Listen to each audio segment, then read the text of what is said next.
समझते हैं भुट्टो साहब का अदालती कत्ल आज भी एक स्याह बाब के तौर पे मनाया जाता है, देखा जाता है, समझा जाता है, क्या कहना चाहेंगे?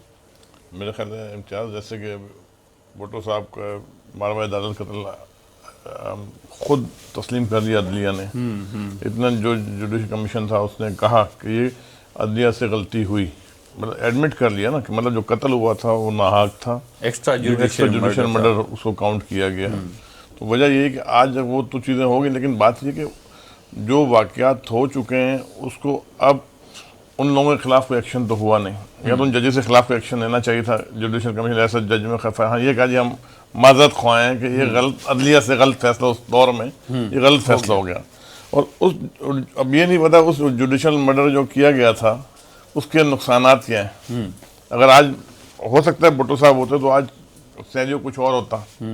आज हमारे नौजवान मुल्क से जो भाग रहे हैं बाहर जाने के लिए, आज हो सकता है कि हमारा मुल्क इतना तरक्की याफ्ता होता कि आज लोग यहाँ आ रहे होते हैं बाहर से।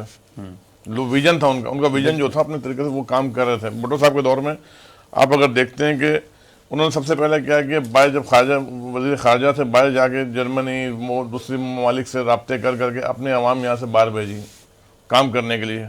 यहाँ से जो लोग उस टाइम जाते थे वो खाली नौजवान जाते थे जो वहाँ काम करते थे, पैसा पाकिस्तान रेवेन्यू जनरेट पाकिस्तान में होके आता था।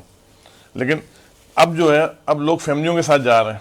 फ़र्क आ गया ना कि जब पहले जो लोग जाते थे वो रेवेन्यू पाकिस्तान भेजता, पैसा माँ बाप बहन भाई सबको पैसे भेजते थे। अब जो गया अपनी फैमिली लेकर वो पाकिस्तान क्या भेजेगा? जब साथ अपनी फैमिली बच्चे साथ लेके चला गया, वालिद को भेजेगा $500, यही करेगा। लेकिन वो पहले जहाँ $6000 भेजता रेवेन्यू जनरेट, आपके एक सिस्टम था, उस सिस्टम को लॉक लग गया। बिल्कुल ऐसा। आज भी क्राइसिस में अगर हम खड़े हैं, वजूहत यही है कि हमारे जो ना उस तरीके से खारजा पॉलिसी को बेहतर तरीके से डेवलपमेंट नहीं की जाए जैसे भुट्टो साहब के दौर में की गई। भुट्टो साहब ने आज जो जंग ईरान की और इसराइल और अमेरिका की जो हो रही है उसमें अगर देखा जाए तो ये भुट्टो साहब के दौर की विजन था कि भुट्टो साहब ने उस टाइम पे भी जब सेकंड अपना मुस्लिम कॉन्फ्रेंस बुलाई थी यहाँ पे, बेसिक मकसद ये था कि हम यूनाइट होकर अपने रीजन को मजबूत करें, जिसकी सज़ा उनको मतलब दी गई।